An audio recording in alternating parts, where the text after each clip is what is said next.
안녕하세요. 저는 70대 초반의 여성으로 아들 셋을 두고 있어요. 아들 셋을 모두 출가시켰으니 며느리도 셋이죠. 저는 젊은 시절 남편을 잃고 혼자 힘으로 아들 셋을 키웠어요. 처음에는 먹고 사는 일에 바빴죠.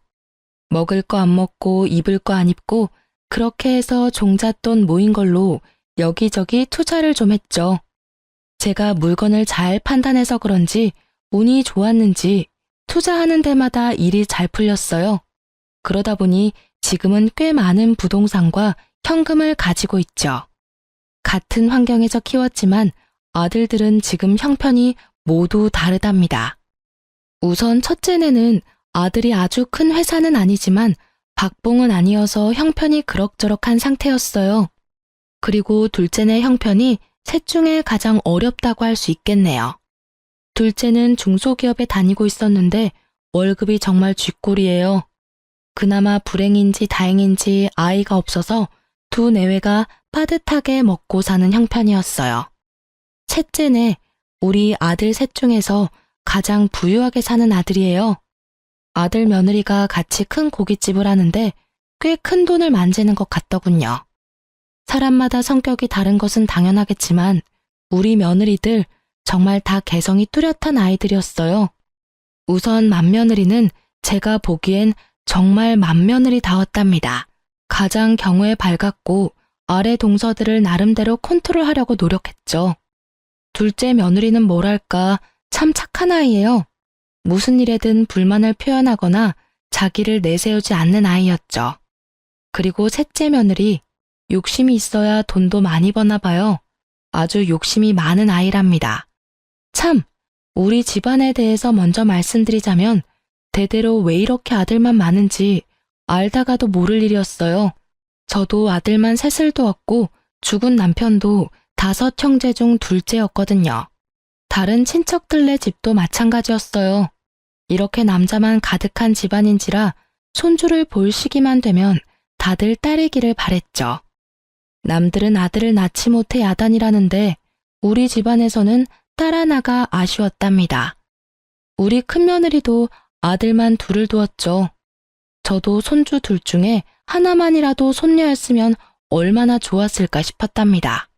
사정이 이렇다 보니 며느리들이 참 딸 같고 예쁘기도 해서 저는 며느리들에게 그렇게 엄격한 시어머니는 아니었어요. 그저 모든 것을 며느리들이 알아서 하게 두었고 슬쩍슬쩍 하는 짓들을 보고 있는 정도였죠. 며느리들은 모두 혼자 사는 저에게 마음을 많이 써주더라고요. 그런데 그 중에서도 유난히 신경 써주는 아이는 바로 셋째였어요. 셋째는 집에 제사나 명절 등 행사가 있을 때 와서는 다른 두 며느리처럼 열심히 일에 매달리는 것이 아니라 저한테 매달리다시피 하면서 입안에 혀처럼 구는 것이었죠. 어머니, 이거 옆에 두고 하루에 하나씩 꼭 드세요. 이거 친정에서 보내주신 건데요. 어머니 연세 되시는 분들한테 아주 좋은 거래요. 여기서는 못 구하고 미국에서나 구할 수 있는 좋은 영양제예요. 셋째 며느리의 친정은 미국 일찍이 이민을 가서 장사를 시작했고 지금은 부유하게 사는 편이었죠. 그렇게 달라붙는 아이를 단호하게 내치기도 못하니 좋은 말로 타일렀죠. 아니다. 지금 네 동서들은 지금 나가서 일하느라고 정신이 없지 않니? 너도 나가서 동서들 좀 도와라. 조상들에게 차례를 지내는 것은 후손들의 정성이 깃들어야 하는 거야. 너도 분명히 우리 식구니 나가서 정성을 좀 보태거라. 그런데 셋째 며느리는 일손을 보태는 대신 행사가 있을 때마다 두툼한 돈봉투를 가지고 왔어요. 사돈댁에서도 부담스러울 정도로 저를 위한 선물을 많이 보내왔답니다.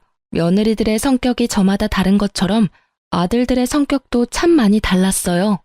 그 중에서 가장 부부싸움을 많이 하는 집은 첫째네였어요. 장남이 그럭저럭 회사에 다니고 있었지만 아들 둘을 키우기에는 역부족이었어요. 생활비와 아이들 교육비에 돈이 부족했는지 서로 싸우기도 엄청 싸우더라고요. 돈이라도 넉넉했으면 부부 사이가 더 좋았을까 싶지만 어쩔 수 없이 큰며느리가 아름아름 부업을 찾아 하기도 하더라고요. 그러면서도 이 아이들은 저에게 경제적으로 기대거나 도움을 바라지는 않았어요. 마음에도 없는 효도를 하면서 제 재산을 미리 나눠달라는 얘기도 일절하지 않았답니다. 딱한 사정을 알게 되고는 제가 몇 번이나 도와주려고 했는데 첫째라 책임감이 남다른 우리 장남이 지금은 괜찮다며 나중에 더 힘들 때 도와달라며 좋게 거절하더라고요. 첫째 애들은 많이 다투는 소리가 들리지만 반대로 둘째네는 아직 아이가 없어서 그런지 부부싸움도 한 번 안 하고 둘이 알콩달콩한 결혼 생활을 즐기더라고요. 둘째 며느리는 성격도 착하고 저에게도 참 살갑게 다가와줬죠.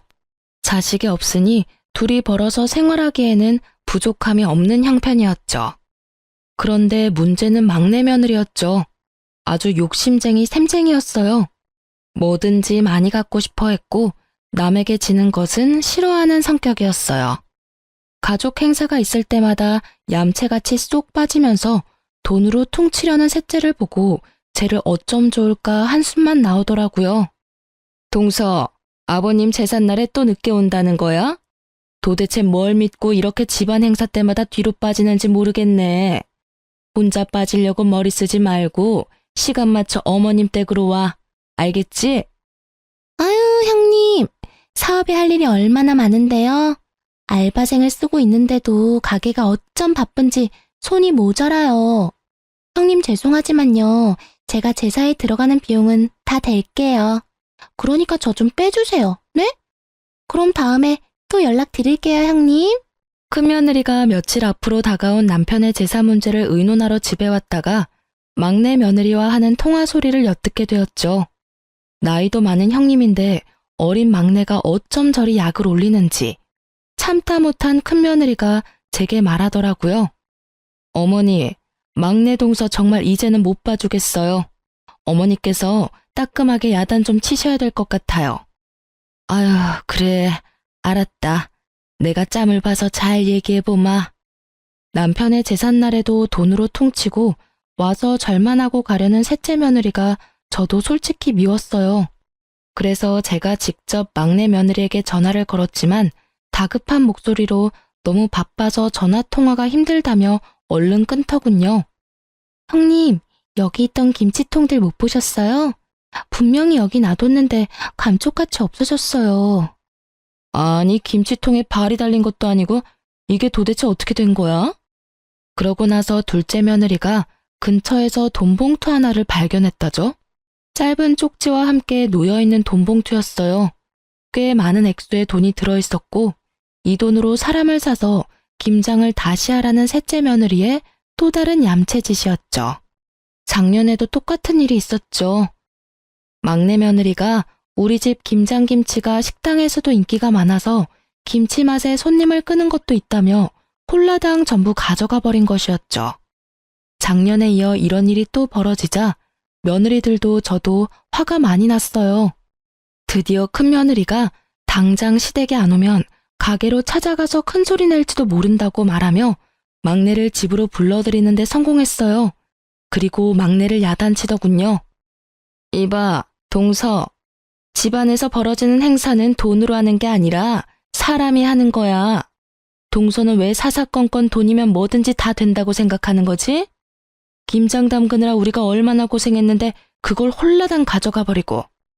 돈봉투 말도 안 하고 숨겨놓으면 우리가 좋아할 줄 알았어? 남들이 정성 들여 담근 걸 동서가 무슨 권리로 가져가? 입이 있으면 말이라도 해봐.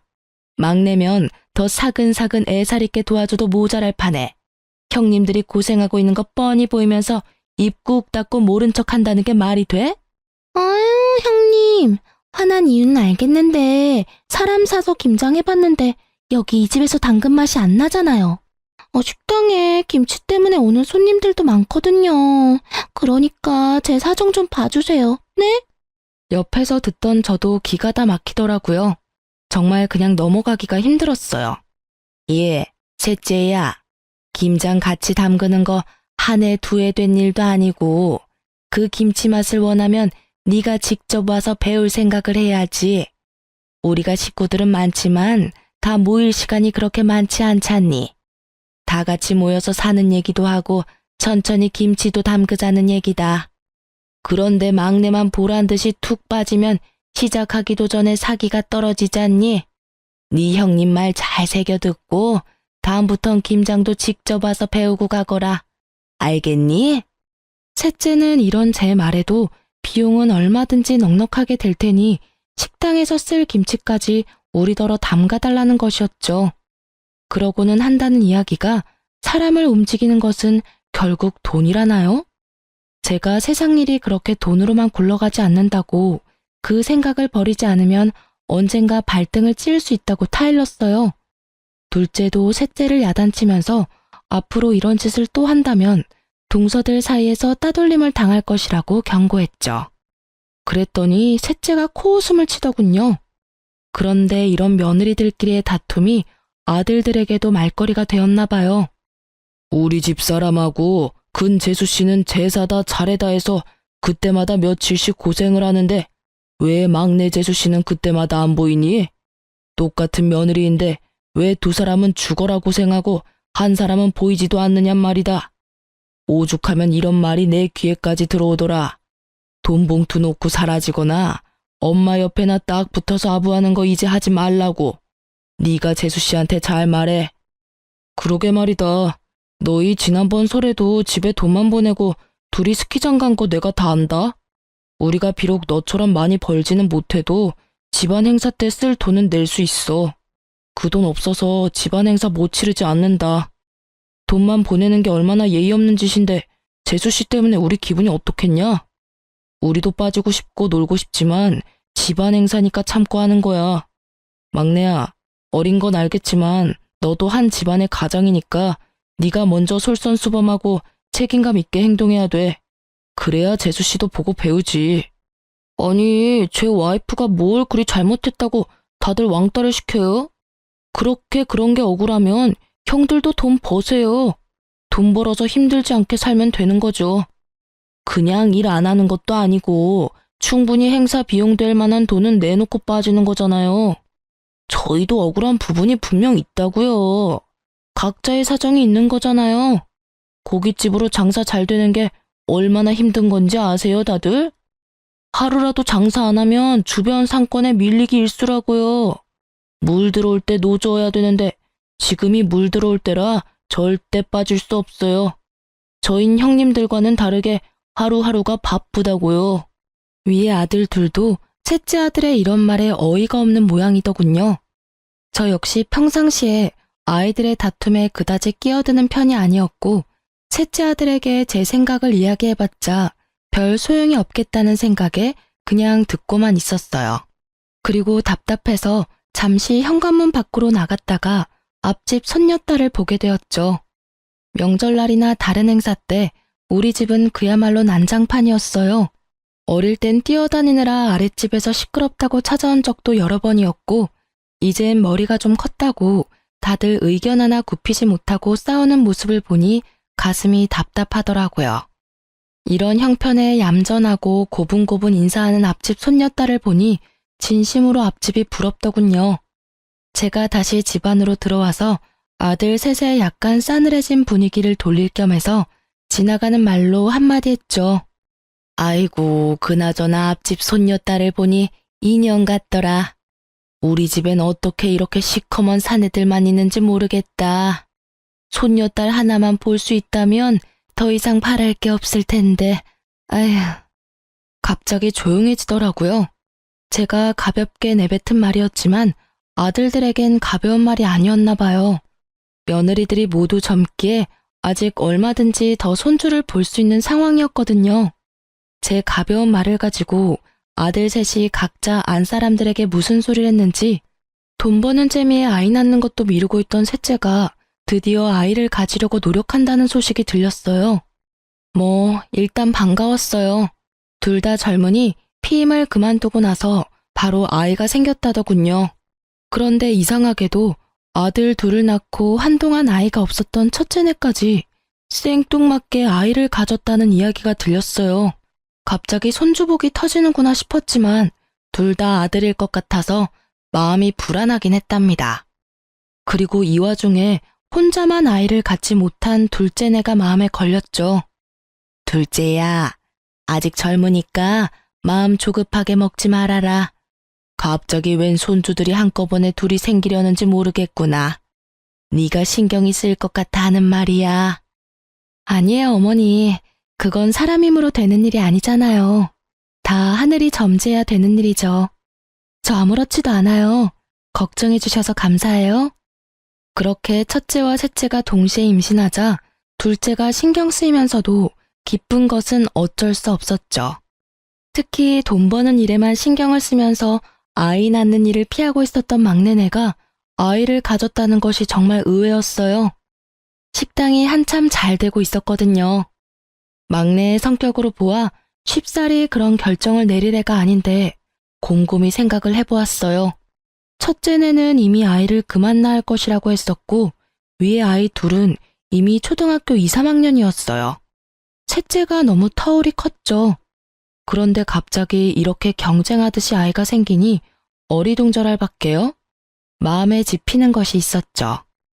제가 얼마 전에 아들들 앞에서 가볍게 내뱉은 말이 머릿속을 지나갔죠. 특히 돈 버는 일에 재미를 붙여서 집안 행사 때도 절만 하고 사라지는 셋째가 갑자기 바깥일을 줄이면서 아이를 가진 이유가 짐작이 되었어요. 제가 그저 지나가면서 한 말을 손녀딸을 낳아주면 가진 걸 다 주겠다는 말이거나 대부분의 재산을 주겠다는 말로 받아들인 것이 틀림없었죠. 그래도 설명이 안 되는 건 첫째네였어요. 평상시에 크게 욕심을 부리지 않은 아이들이었거든요. 그러나 견물생심이라고 평상시에 욕심을 부리지 않았지만 재산을 준다는 말에 욕심이 동했던 것이 틀림없었어요. 첫째는 특히 큰 며느리 너도 별 수 없구나 싶었답니다. 하지만 속으로만 짐작을 하고 아이들에게 내색을 하지는 않았어요.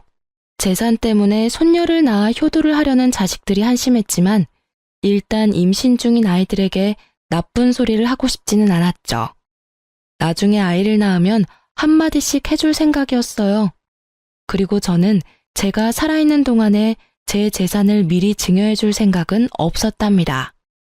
다 제가 죽고 나면 저희들에게 돌아갈 재산이었어요. 이렇게 제 머릿속이 이런저런 생각으로 복잡할 때 셋째가 이야기를 꺼냈답니다.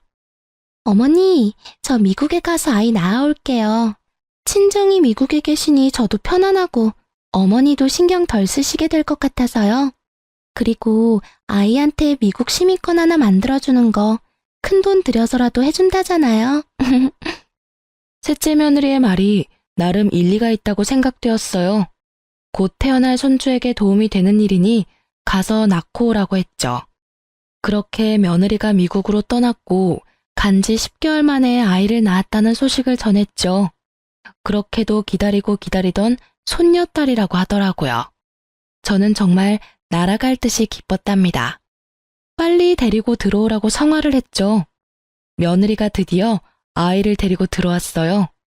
정말 예쁜 공주님이더군요. 기쁜 마음에 친척집 여기저기에도 전화를 걸어서 자랑을 하기 바빴죠. 그리고 비슷한 시기에 임신을 했던 첫째도 아이를 낳았는데 역시나 또 아들이었어요. 큰며느리도 이제 저처럼 아들만 셋인 세 형제의 엄마가 되었죠. 막내 며느리는 갓난 딸아이를 데리고 제 옆에 찰싹 붙어서 더 이상 돈 벌러 나갈 생각도 않더라고요. 그래도 이쁜 손녀 얼굴 보니까 용서가 되더라고요. 아이고 우리 공주님 누굴 닮아서 이렇게 예쁠꼬. 애비를 닮았나 애미를 닮았나 어디 자세히 좀 보자. 할머니 해봐라. 할머니. 그런데 제가 이렇게 말하는 순간 셋째 며느리의 얼굴 표정이 움찔거리는 걸 느꼈어요. 눈은 손녀를 향해 있었지만 곁눈질로 살펴보니 며느리 얼굴이 약간 창백해지더니 살짝 떨리는 손을 얼른 뒤로 감추더군요. 별일 아니라면 별일 아니었겠지만 뭔가 숨기는 걸 들킨 사람의 반응이었답니다. 내내 제 머릿속을 떠나지 않았고 곰곰이 돌이켜봤죠. 예전 막내가 매번 친정에서만 보살핌을 받길래 사돈께 고마워서 몇 번 전화를 했었거든요. 그런데 전화를 할 때마다 며느리는 집에 없다고 하더라고요. 순산을 위해 운동하러 나갔다는 것이었어요.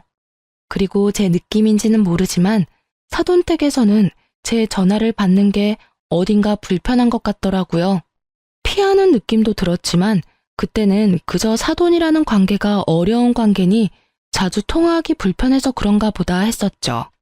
지금 생각하니 사돈의 그 불편하다는 기색도 도가 지나친 것 같았어요. 며칠을 이런저런 생각으로 끙끙 앓고 있다가 가만히만 있어서는 안 되겠다는 생각이 들더군요. 뭔가 이상하다는 생각이 머릿속을 떠나지 않았기에 경찰에 오래 계시다가 퇴임한 제 친정의 사촌 오라버니에게 믿을 만한 곳을 하나 소개받았죠. 우선 며느리의 행적을 캐기로 결정하면서도 제가 며느리의 표정을 잘못 읽은 것이 아닐까, 괜한 일을 하는 것이 아닐까 하는 생각이 저를 착잡하게 만들었어요. 소개받은 곳에서는 우선 아이와 아들의 친자 검사를 의뢰하겠다고 하더군요. TV에서 본 것이지만 요즘은 머리카락, 하다못해 쓰던 칫솔이라도 가져다 주면 친자 관계 검사를 해준다는 것은 들어서 알고 있었어요. 그래서 며느리가 아이를 데리고 왔을 때 아이의 머리카락을 몰래 모아두었죠. 그리고 아들의 머리카락도 어렵게 모았답니다. 그렇게 해서 친자 검사가 진행되었고 결과는 충격적이었어요. 손녀가 우리 아들의 친자 관계가 아니라는 것이었죠. 우선 며느리의 불륜을 의심할 수밖에 없었답니다. 저는 충격에 며칠 동안 식음을 전폐하다가 우선 며느리를 불러 직접 물어봐야겠다고 생각했죠. 아무것도 모르는 막내 내외가 아이를 안고 집으로 들어서더군요. 그런 셋째 앞에 제가 그 검사의 결과지를 내밀었죠. 막내 며느리의 얼굴이 파랗게 질리면서 서 있을 힘도 없는지 그대로 주저앉아 버렸죠. 도대체 왜 이런 일을 저지른 거냐? 막내 너, 솔직히 풀어보거라. 저 아이가 네가 밖에서 딴짓을 해서 낳은 아이가 맞느냔 말이야. 아들, 너 왜 놀라지 않는 거니? 설마 너도 알고 있는 사실이니? 빨리 말해보거라. 우리 핏줄도 아닌 아이를 왜 네가 키워주려 했냐는 말이다. 어머니, 저 다른 남자 만난 적 없어요. 그 점에선 저 결백해요. 어머니, 그것만은 믿어주세요. 그러면서 털어놓는 며느리의 얘기를 듣고는 더욱 놀라고 말았어요. 이 일을 계획하고 실천에 옮기도록 한 것이 다른 사람이 아닌 아들이라는 것이었죠. 사실을 따져 물었어요. 아들이 아무 말 없이 바닥을 보고 있더군요. 그리고 흥신소에서는 또 새로운 소식을 알려왔어요. 며느리가 임신을 하고 출산을 하기까지 미국에 있었다는 것이 거짓이었다죠. 그 기간 동안에 며느리의 출입국 기록이 없다는 것이었어요.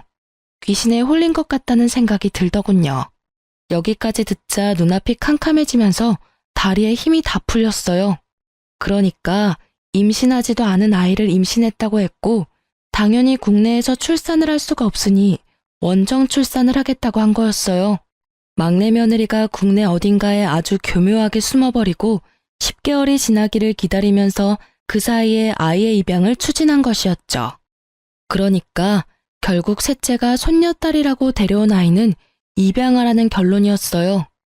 결국 제가 지나가면서 한 말을 가지고 저희들끼리 오해를 해서 빚어진 참담한 효도 경쟁의 결과였죠. 그러고 보니 비슷한 시기에 맏며느리가 위에 두 아이와 터울도 있는데 갑자기 또 아이를 가졌다는 것도 이상했죠. 과연 우연의 일치일까요? 맏며느리를 우선 불러서 물어보았죠. 저희는 이제 아이를 그만 낳으려고 애들 아빠가 단산 수술을 했었어요. 그런데 갑자기 아이가 생겼어요, 어머니. 이상하긴 했지만 이미 생긴 아이를 어떻게 하겠어요? 이 말도 듣기에 따라서는 며느리가 딴짓을 했구나 싶기도 한 말이었어요. 하지만 이 말을 전혀 아무렇지도 않게 하는 큰며느리에게서 한치의 의심도 느낄 수가 없었죠. 그래서 소개받은 사람들에게 큰아들 내외에 대해서도 조사를 부탁했어요. 그런데 흥신소 사람들은 큰아들과 며느리 둘 다 일상에서 전혀 벗어나지 않고 있다더군요. 저는 이번에 큰아들을 따로 불렀어요. 큰아들은 이 우연과 관련이 있을 것 같았거든요. 엄마, 그게 있잖아요. 제가 집사람하고 상의 없이 단산 수술을 한 것을 풀어버렸어요. 그래도 아들이나 딸이나 반반 가능성은 있는 거잖아요. 그래서 50% 확률에 기대본 거예요, 엄마. 잘못했어요. 엄마, 제가 진짜 잘못했어요. 이 말을 듣고 저는 정말 큰아들이 한심해서 한숨이 저절로 나왔답니다. 아이는 부부가 합의해서 낳는 거지 어떻게 한쪽이 일방적으로 아이를 갖게 한다더냐. 막내만큼 나쁜 방법을 쓴 것은 아니지만 너도 결국은 똑같구나. 상속될 재산을 바라고 내가 원하는 것을 해주려 한 거였어. 셋째가 욕심이 많다는 것은 알았지만 믿었던 네가 그럴 줄은 정말 몰랐구나. 큰아들이 고개를 떨구고 눈물까지 떨구더군요. 본인의 잘못을 인정하는 것으로 보였죠. 몇 번을 더 제게 잘못했다고 빌더군요. 그런데 큰애네 집에서 그 이후에 난리가 벌어졌다죠. 큰며느리가 짐을 싸서 갓난아이만 두고 친정으로 가버렸다는 것이었어요. 어떻게 나하고 의논도 없이 풀어버려요? 자식 하나 키우는 게 화분 하나 들여놓는 것 같이 생각되는 모양인데 어디 당신 혼자 아이들 한번 키워봐요. 나는 이제 모르겠으니까. 지금 처지가 그냥 그렇고 그래서 답답한 마음에 그랬어. 엄마한테도 말했지만 아들, 딸 확률은 반반이잖아. 그래서 그 확률에 좀 기대본 거였다고. 제발 이러지 말고 집으로 가자. 응? 확률? 아이가 무슨 로또인 줄 알아요? 지금 우리 처지로 있는 아이 둘도 키우기 빠듯한 거 알잖아요. 가뜩이나 이제부터 돈이 많이 들어갈 시기인데 아이가 하나 더 생겼으니 당신이 알아서 해요. 아무튼 당신이 벌인 일이니까 알아서 책임지겠죠. 딸 키우는 것보다는 아들이 돈은 덜 들잖아. 그리고 낳아놓으면 어떻게든 자라기 마련이라고. 이 말 같지 않은 말에 드디어 베개가 날아들었다지요. 도저히 말도 못 알아듣고 사태의 본질을 알지 못하는 아들에게 며느리가 단단히 화가 난 것이었죠. 아들이 몇 번을 더 가서 싹싹 빌었고 결국 일주일 뒤에 며느리를 데리고 오는데 성공했어요. 아들 복이 터진 집안에 하나 더 생겼다고 크게 다를 것도 없어요. 당신이 쓸데없는 욕심을 부린 데에 너무 화가 나서 이대로 헤어져 버릴까 생각도 했지만 아이들 생각해서 그냥 넘기기로 했어요. 그 대신 회사 끝나면 밤에 나가서 대리운전이라도 뛰어요. 둘도 힘든데 셋을 키우려면 지금 이대로는 절대 안 돼요. 당신이 저지른 일이니 그렇게 해서라도 책임을 져요. 큰아들이 그렇게 하겠다고 넙죽 엎드렸다는 것이었어요. 큰며느리가 오해를 불러일으킬 만한 제 말에 아들이 견물생심의 욕심을 부렸다는 것을 이해했던 모양이더라고요. 이렇게 손주들을 둘러싸고 집안이 온통 북적북적할 때 이 일에 대하여 참견하지 못하고 조용히 있는 사람들이 있었어요. 바로 둘째 아들 내외였죠. 그런데 이 손주 파동이 시작될 무렵에 둘째네가 저한테 와서 한 이야기가 있었어요. 그때 둘째 아들과 며느리가 하는 말에 저는 한 번 더 놀랐고 가엾어서 눈물을 흘렸답니다. 어머니, 제가 아이를 못 갖는데요. 이 사람한테는 문제가 없고요. 그래서 저희가 입양을 하려고 해요. 집안에 하도 아들만 많으니 예쁜 딸을 입양하려고요. 그런 둘째 며느리의 손을 잡고 그저 아무 말도 할 수 없었죠. 제가 손을 가만히 잡아주자 둘째 며느리가 눈물을 보이더군요. 아들이 그런 며느리를 달랬고요. 저는 입양을 하겠다는 둘째네의 입장에 전적으로 찬성했어요. 사태의 내막을 알게 된 저는 막내 아들과 며느리에 대해서 화가 날 대로 났어요. 낳지도 않은 아이를 낳았다고 저를 속이고 사돈집까지 그 일에 모두 가담했다는 데에는 정말 참을 수가 없었죠. 저는 아이들 6을 모두 불러 모았어요. 우선 셋째, 내 말을 잘 들어라. 입양한 아이도 분명히 네 아이다. 입양을 갈 처지가 되었다면 그것은 이미 부모로부터 한번 버림받은 거야. 그 아이를 너희가 데려오지 않았다면 어쩌면 더 좋은 곳으로 가게 됐을지도 모른다. 그 책임은 분명히 너희들이 져라. 그 애를 잘 키우도록 해. 셋째네가 그런데 대답이 없더군요. 제가 재차 아이한테 미안한 것을 알고 잘 키우라고 말해도 대답이 없는 것이었어요. 이렇게 해서 셋째네가 가짜 손녀를 만들어 가지고 왔다는 것이 마지네와 둘째네에게까지 알려지게 되었죠. 하지만 막내 아들은 여전히 뉘우칠 줄 모르고 말하더군요. 형들도 솔직히 말해보세요. 엄마가 가진 재산 다 준다고 했잖아요. 그 말에 혹하지 않을 사람이 누가 있어요? 엄마 재산이 한두 푼도 아니고 말이에요. 형들이 정말 나 같은 생각을 전혀 안 했다고 할 수 있어요? 큰아들이 부끄러운지 먼저 고개를 숙이더군요. 그렇지만 동생에게 할 말은 하더라고요. 엄마 말씀을 요즘 와서 곰곰이 생각해 보니 엄마가 손녀를 보게 해주면 모든 재산을 다 준다는 말씀이 아니었어. 나 역시도 그렇게 착각을 했었다. 그런데 내가 그 생각이 잘못됐다는 걸 어떻게 알았는 줄 아니? 우리 엄마라는 분을 알기 때문이야. 결코 재산을 내걸고 효도를 부추기는 분이 아니라는 말이다. 거기까지 생각이 되니까 내가 정말 미련했구나 싶었다. 그런데 아무리 엄마 마음을 헤아리지 못한다 해도 어떻게 낳지도 않은 아이를 낳았다고 해서 데리고 올 생각을 해. 둘째 아들도 셋째 아들에게 한마디 했죠. 너하고 재주씨가 이런 일까지 벌일 줄은 정말 몰랐다. 너희들은 아이를 가지고 싶으면 피임만 끊으면 되는 사람들이잖아.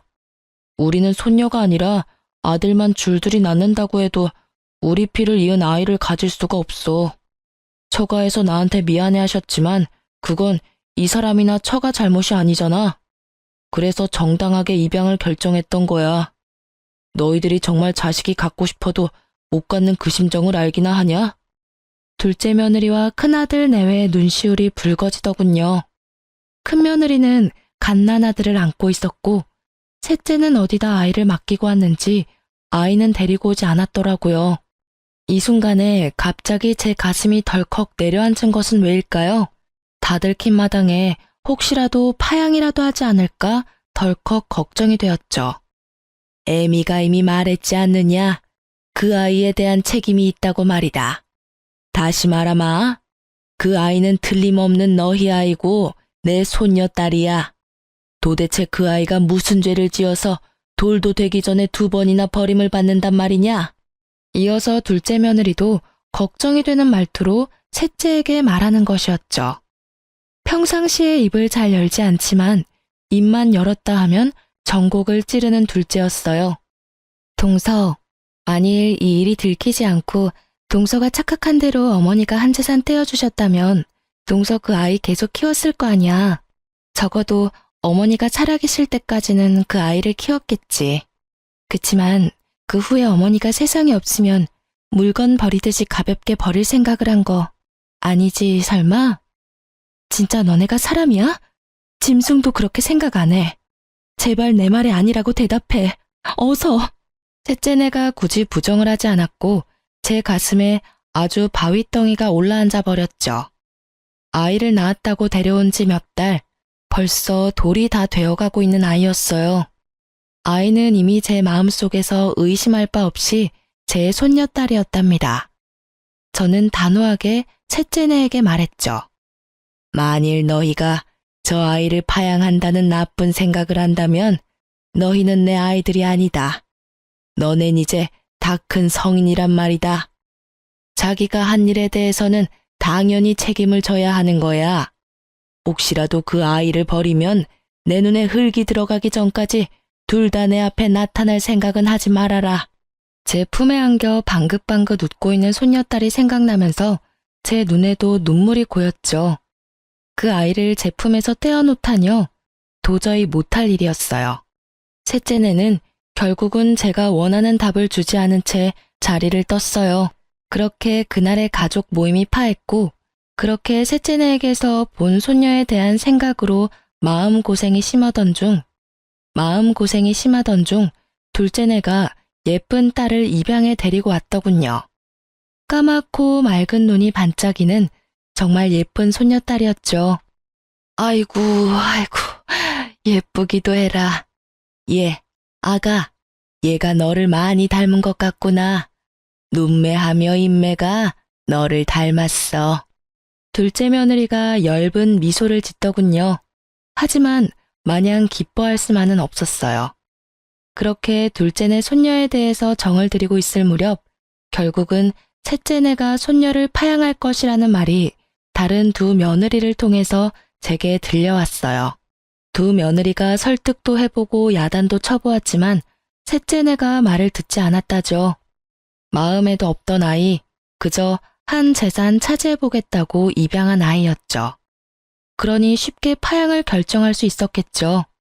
우선 아이가 가엾어 눈물이 났고 정이 든 손녀딸을 그렇게 보낼 수는 없었답니다. 그런데 어느 날 둘째 며느리가 저를 찾아와서 의외의 말을 하는 것이었죠. 어머니, 지금 많이 힘드시죠? 걱정 마세요. 어머니, 저희가 해결할 수 있을 것 같아요. 그게 무슨 소리냐? 내 말도 안 듣는 셋째네를 너희가 어떻게 해결을 하겠다는 거냐? 둘째 며느리의 트레이드마크인 엷은 미소가 또 얼굴에 번지더군요. 그리고 며칠 후에 저에게 다시 찾아와서 막내 동서와 이야기가 잘 됐다며 상황을 설명하더라고요. 어머니, 그 아이 저희가 입양할게요. 어느 집이나 거의 아이 둘씩은 키우잖아요. 저희가 형편이 빠듯하긴 하지만 애아빠가 투잡을 뛰어서라도 아이들은 키워내겠다고 했어요. 이미 우리 집안 딸인데 어디 딴 데로 보낼 수는 없잖아요. 그리고 우리 아이도 외롭게 혼자 자라는 것보다는 같이 자라는 게 더 좋을 것 같아요. 동서가 쉽게 동의했어요, 어머니. 이 이야기를 듣고 저는 저도 모르게 둘째의 손을 따뜻하게 잡았어요. 밥이 입에 넘어가지 않았던 저는 정말 둘째의 따뜻한 마음 씀씀이가 기특하기 이를 데 없었답니다. 그러나 저는 둘째가 그 아이를 새로 입양하기보다는 여전히 셋째네가 그 아이를 버리지 않기를 더 바랬어요. 하지만 셋째네는 제 기대를 저버리고 말았죠. 네가 결국 못할 짓을 하는구나. 나는 너같이 비인간적인 아들을 낳은 적이 없어. 어릴 때 비록 어렵게 키우면서도 그렇게 가르친 적도 없고. 그건 자기 자식을 버리는 거하고 똑같은 거야. 그걸 도대체 모르겠다는 거냐? 지금 그 갓난쟁이를 바라보는 셋째 며느리의 눈빛은 어디 남의 집 아이를 잠시 데려와서 돌봐주는 것 같았어요. 혹시나 한 번 더 버려질까봐 급한 마음에 일단 제가 데려와서 돌보았고 곧 둘째네가 아이를 데리러 왔어요. 아이를 받아 조심스럽게 품에 안는데 둘째의 따스한 마음이 느껴졌답니다. 두 손녀딸을 나란히 뉘어놓고 바라보았죠. 하마터면 버려질 뻔했던 셋째네 아이가 다시 우리 집 아이가 된 것이 너무나 다행이었고 둘째네에 대한 고마움에 마음이 울컥하더군요. 너무나 기가 막히게도 아이를 낳을 수 없는 둘째에게 갑자기 아이가 둘씩이나 생긴 거였어요. 그것도 우리 집안에서 눈 씻고 찾아볼 애도 없는 예쁜 딸이 말이에요. 저는 경고한 대로 정말 셋째네를 집안에 들이지 않았어요. 막내가 철없이 저한테 전화를 해서 따지더군요. 엄마, 아이를 입양했다가 파양하는 것은 부모의 자유잖아요. 그것 때문에 우리한테 문도 열어주시지 않는 건 엄마가 너무 하시는 거예요. 자유? 자유라고? 피치 못할 이유로 파양을 하는 경우도 물론 있을 수 있지. 하지만 너희들은 적어도 입양을 할 때부터 그 이유가 순수하지 않았다. 그저 내가 가진 재산을 물려받을 도구로 그 아이를 선택했던 거 아니냐? 그리고 파양을 하려는 이유도 피치 못한 게 아니야. 이런 것도 너희들은 자유라고 하는 거냐? 그건 자유가 아니라 한 아이의 인생을 마구 쥐고 흔드는 짐승 같은 짓이라고 하는 거야. 결국 서류까지 다 정리가 되어서 아이가 정식으로 둘째네 아이가 되었답니다. 고맙다. 네가 우리 집안의 소원을 풀어주었구나. 정말 미안하고 고맙다, 아가. 제 평생에 아이는 없을 줄 알았는데 하나가 생기니 하나가 또 생기네요. 이 아이 둘은 제 가슴으로 낳은 아이예요. 잘 키울게요, 어머니. 제가 계속 셋째네를 외면하며 안 보려 하니까 셋째 아들이 별 희한한 말을 입에 담더군요. 제가 죽고 나서 두 형에게만 상속이 된다면 소송을 불사할 거라고 말이죠. 저는 이 말에 셋째 아들에 대해서 정말 머리끝까지 화가 치밀었답니다. 세상 일이라는 것이 참 희한하다는 생각이 들더군요. 집안에서 그토록 보고 싶어 하던 손녀딸을 아이를 낳을 수 없는 둘째가 둘이나 안겨준 셈이 되었으니 말이에요. 아이를 낳을 수 없다는 진단을 받았을 때 그 여린 것의 마음이 어땠을지 짐작이 가더군요. 세내에서 늦게 본 아들과 입양한 손녀 둘.